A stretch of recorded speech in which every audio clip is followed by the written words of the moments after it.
E o Brasil se choca com a história sobre uma jovem que, por ser difamada, inventarem boatos sobre a sua vida, ela cai em depressão e, em seguida, dá fim à sua própria existência. Esse evento surgiu de um site demoníaco, um site de fofocas. E toda a sociedade brasileira, então, contemplou o resultado de um pecado que tem consequências nefastas. Meus queridos, a mãe dessa jovem chegou a implorar que parassem com as fofocas, parassem com os boatos. O nome do site é chamado Choquei. Se você estiver assistindo a essas notícias, se você estiver assistindo às fofocas, se inteirando sobre as fofocas desse site, você participa do reino das trevas. Arrependa-se e delete esse canal, delete esse site de sua vida. Aqui nós temos uma das pessoas que fez parte dessa equipe satânica de difamação.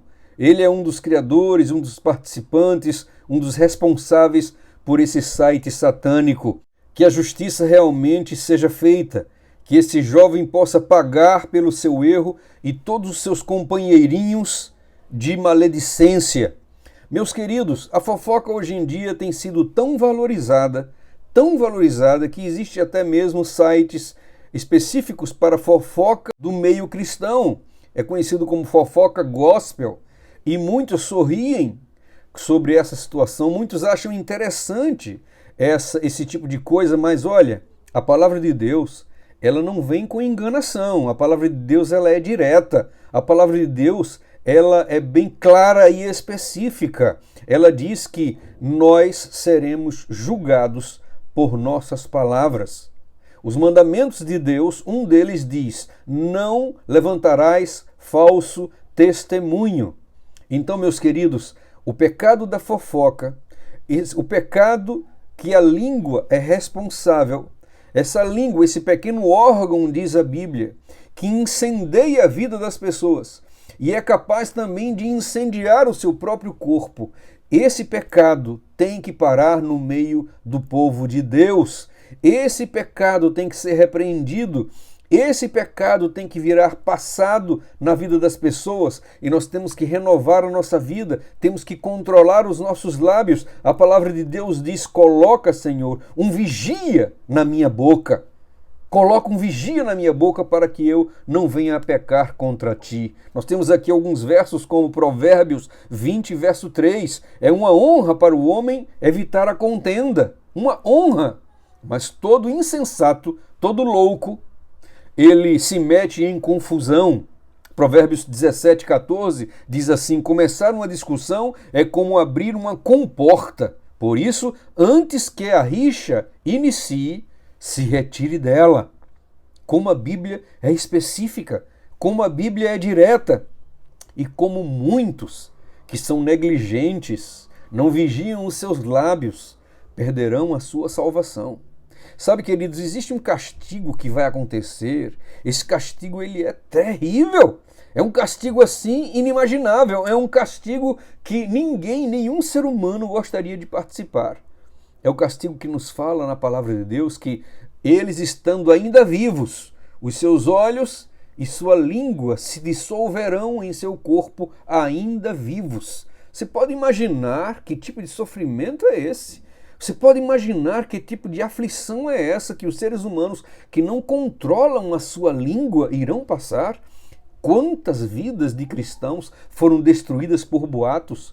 Quantas vidas de pastores foram destruídas por boatos? Nós temos a Marisa, né? A pregadora Marisa, conta-nos uma história de uma mulher que inventou um adultério para um pastor. A vida desse homem foi completamente destruída, sua família destruída, perdeu o ministério, para depois a pessoa revelar que foi tudo um boato. Então, meus queridos, temos que escapar da condenação do inferno. E essa notícia sobre esse site diabólico, a notícia sobre esses homens diabólicos que acabaram com a vida daquela jovem, essa lição precisa ser poderosa em nossa vida para que nós saibamos que nós não temos o direito de destruir a vida das pessoas por causa dos caprichos das nossas próprias línguas, maledicentes, tenebrosas, que incendeiam a vida das pessoas. Aqui nos diz em Tiago 3,17, a sabedoria que vem do alto é, antes de tudo, pura, depois pacífica, amável, compreensiva, cheia de misericórdia e de bons frutos, imparcial e sincera. Em Romanos 12,18 nos diz: façam todo o possível para viver em paz com todos. Provérbios 15:1, a resposta calma desvia a fúria, mas a palavra ríspida desperta a ira. Tiago 4:1, de onde vêm as guerras e contendas entre vocês? Não vêm de suas paixões que guerreiam dentro de vocês? Provérbios 26:20, sem lenha o fogo se apaga, sem mexericos acaba a contenda. Provérbios 15:18, o homem irritável provoca dissensão, mas quem é paciente acalma a discussão. Efésios 4:31 a 32, último verso de hoje: livrem-se de toda amargura, indignação, ira, gritaria e calúnia. Livrem-se disso, bem como toda a maldade. Sejam bondosos, compassivos uns para com os outros, perdoando-vos mutuamente, assim como Deus os perdoou em Cristo. Sim, meus amados, haverá guardadores dos 10 mandamentos que irão para o fogo do inferno por não controlar a sua língua. Haverá pessoas com uma aparência tremenda de santidade, haverá dizimistas, haverá também pessoas que são vegetarianas, pessoas que não tocam em nada animal, pessoas que se vestem esplendidamente, mas irão para o castigo eterno, porque não controlaram as suas línguas. Misericórdia, Senhor, misericórdia de pessoas que vivem no meio do povo de Deus para espalhar fogo e espalhar contenda. Que eu seja regido pelo Espírito Santo, que minha boca, minha língua seja escrava de Cristo e que isso aconteça com você também. Graça e paz a todos, que vivamos somente para elogiar, para somar, para trazer bênção para a vida das pessoas e que o nosso coração seja urgentemente regenerado, porque aquele que vem virá e não tardará, trazendo a recompensa para todos aqueles que fizeram bem e para todos aqueles que fizeram o mal. Deus os abençoe, graça e paz a todos. Nos vemos no nosso próximo vídeo, em nome de Jesus. Amém e amém.